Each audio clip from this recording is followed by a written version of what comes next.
Yeah, so after 2 games away from the NBA Finals, the New York Knicks have fired Tibbs. We talked on Yeah. Tuesday. You seemed to think that his job was pretty secure. Myself as Yeah. well. I couldn't see them firing Tibbs, but here we are.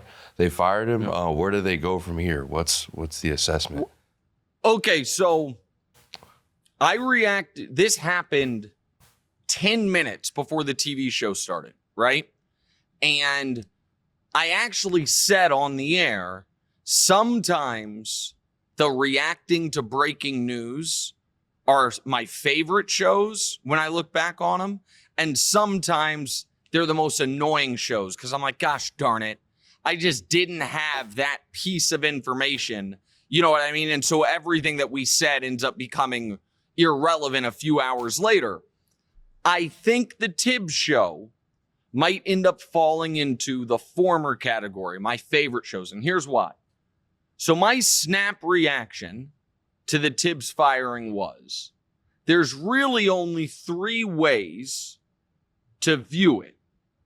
Like, there's only 3, I guess, rationales to the firing. Rationale 1 was, so let me back up.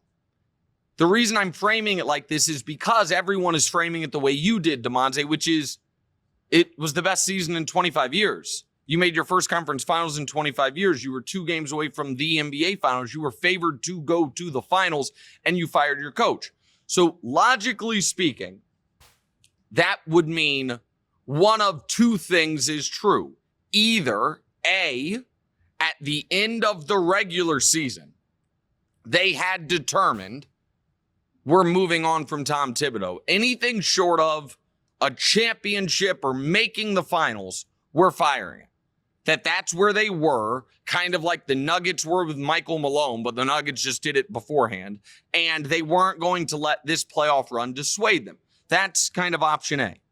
Option B, if that's not the case, if at the end of the regular season his job was safe, then that would mean option B, which is somehow this playoff run hurt Tibbs in the front office or ownership's eyes, right? If he was safe at the end of the regular season, that they looked at it and they were like, you know what? DeMonte was right. That victory over the Celtics was a fluke. Shouldn't have happened. Down 15 in every game. We're actually not that good. You know what I mean? Like, we were trailing Detroit a bunch. We got lucky against Boston. And so, like, those are, in theory, the only 2 viable paths. And this is why I feel like Tuesday's TV show is going to age well. I said that. And then I said, there is, however, a third path. A third rationale, I should say. Which is, they are firing Tom Thibodeau because there is a player they are trying to acquire that they think they will be more likely to acquire if they fire Tom Thibodeau.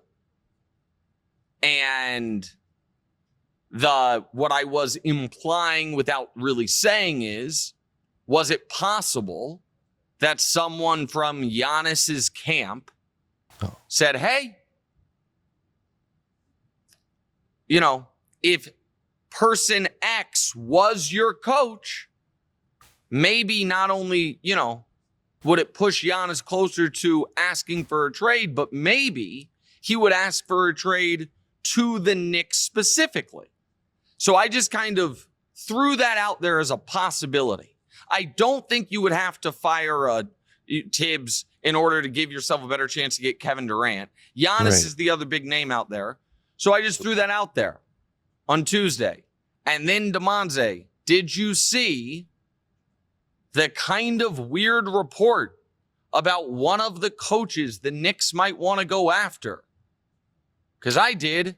It was a coach who currently has a job, and it was Jason Kidd. And if people remember, Jason Kidd coached Giannis in Milwaukee. And when Jason Kidd was fired, Giannis, the reporting was, he called Jason Kidd and said, can I fix it? Should I call ownership and say, unfire you? I'm paraphrasing. So again, I'm literally, I could not be further away from reporting anything here. I have been gambling nonstop for the last 36 hours. I've not been working the phones. I've been playing poker. I'm simply saying the firing Tibbs, it was odd enough that a little alarm bells went off. And then because the reporting, DeMonze, was there were two coaches who currently have jobs the Knicks were interested in. It was Jason Kidd and Ime Udoka. And I'm like, okay, well, Ime Udoka is not going to be available. Right. And so it felt to me, and again, maybe I'm wrong, like Udoka was included in that. Like, hey, yeah, there's a lot of, established coaches that, we might like. But it's really that one name. It's just that it was really about. Exactly. And then this morning on the walk over from Aria, where I'm staying, to Horseshoe, where the World Series of Poker is, I was listening to Brian Windhorst's show, The Hoop Collective. And anybody, by the way, who tweeting me or asking me or whatever about LeBron once again going at Windy, what I would like to say about that is it makes me very sad and I wish he wouldn't do it. And I appreciate you respecting my privacy at this time. I do not like it. But I was listening to Brian Windhorst on his great podcast, with Tim Bontemps and Tim McMahon. Tim McMahon, who covers all the Texas teams for ESPN. And the Jason Kidd thing came up. And Tim McMahon who just wrote a book on Luka, who's very close to the Mavs. When the Jason Kidd thing came up, Tim McMahon did not say, oh, no chance. There's no way the Mavs are letting him leave. That didn't happen. So Jason Kidd might want to leave Dallas. I don't think that's absolutely. A situation. Yeah, he doesn't want to be there. I mean, listen, I know they have Cooper Flag coming, but it's still kind of a toxic situation. And here's the other thing. Even if, it wasn't a toxic situation, so much easier to win in the East right now. Right? Now, I'm going to add one other piece of this. Because obviously Jim Dolan was involved. To some level, I don't know how much of a level, but to some level, okay? So I'm gonna build a long bridge to get to this point. I did an interview a couple weeks ago, and that silly face of the network thing came up again when the guy asked me about FS1 and me. And I answered what I've always answered, which is for the last almost decade, Colin Cowherd has been and for every single day the face of FS1, and he will be until he stops broadcasting for us. And people think that's just, me, kind of paying tribute to a guy who's my professional idol and friend and, all that. And some of that's true, whatever. But it's not like an emeritus title. He's also, as the kids on Twitter would say, still throwing 98 on the black whenever he wants. Because Cowherd had the best Jim Dolan take ever. And he just said it as an aside a few years ago. And it's so perfect that I'm here in Vegas when we're talking about this. Which is, Cowherd said, do you know why the Knicks all of a sudden got good? Good management, good coaching. They were a functional adult franchise. And he said it was because Jim Dolan was building the Sphere in Las Vegas and was distracted. And I'm like, oh, that's exactly right. Jim Dolan's favorite toy forever, ever since he inherited Cablevision and MSG from his dad, has been the Knicks. But then his company was building the Sphere in Vegas, and that was his new toy. And so he had to leave the Knicks alone and all right, Leon Rose and Worldwide West, you guys handle it. Like, you know what I mean? That's an awesome take. That's really funny. It's the greatest take. So funny. It's why Colin's the greatest to ever do it. Because nobody else's brain works that way. But the moment he said it, I'm like, God damn it, you're 100% right. Sense. It makes perfect sense. It's exactly what happened. But here's my contribution to that take. Guess what, DeMonze? The sphere is built, and it's up and running, and it's self-sustaining.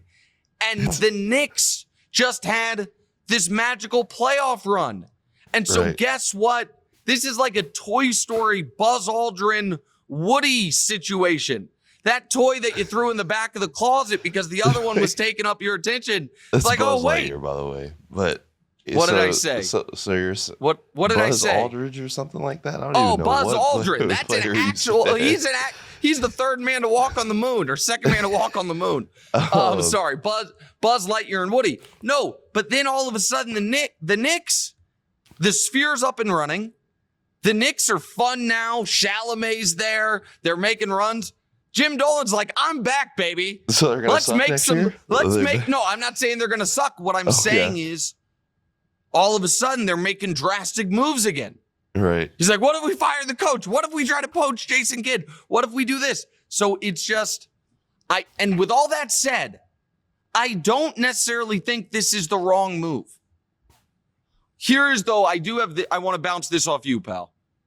Okay. Because people were disappointed with the Knicks. Like, I'll give the fair criticisms of Tibbs in a second, but here's one of the things. Like, the Knicks were bad defensively in these playoffs for large portions of it. Here is what I would be worried about and the risk they would run. They are running. Is it because Tibbs' calling card his whole career has been great defense, right? Right. Is it possible that the defense the Knicks had this year, while maybe disappointing to some, was actually the best defense you can realistically have if Jalen Brunson and karl-Anthony Towns are your two best players?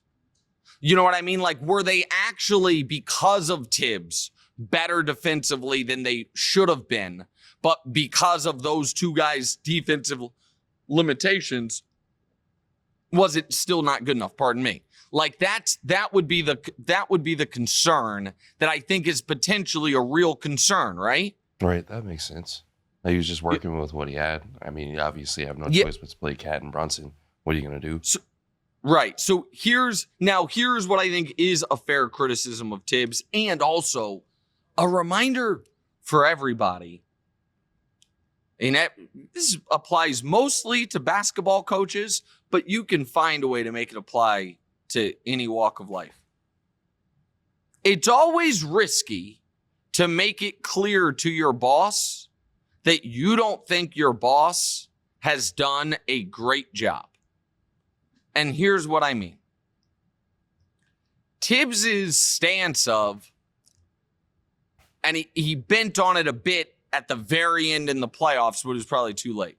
Stance of, I have to play these 5 guys 40 plus minutes because I don't have enough other good players, is always risky when the person who picked the players can fire you. Like, but it wasn't intentional, but whenever a coach, this happened, this is why Calvin Booth was mad at Michael Malone, and then the owner there was like, you're both fired. But it was, Michael Malone was like, no, Russ has to play 40 plus minutes because the young players stink. And the Calvin Booth was like, I picked those young players. I think they're quite good. And so if you're Leon Rose and Tibbs is like, sorry, Mikal Bridges has to play 45 minutes a game because I can't play Landry Shamet or DeLon Wright. Leon Rose is like, I don't know. I thought those guys were good enough to bring in here. That's always a bit of a risk. Now, I also think they did not get enough out of Mikal Bridges this year, and you can put some of that on Tibbs. And I also do think this. There is, and we talked about this, so we don't have to spend too much more time on it. There is a real benefit or a real risk to not experimenting with lineups in the regular season is you don't get the real-time reps to be like, oh, shit. DeLon Wright plus Deuce McBride, Cat, OG, and Mikal Bridges, that lineup can cook. Like the different lineup combinations or whatever. Oklahoma City, now they won 68 games, but they are the standard. Oklahoma City played every lineup combination imaginable through the regular season, and now they go into the playoffs with real data on all of it. So I know we have Tibbs follow-ups, but so let's get to them. But there's my big picture Tibbs take.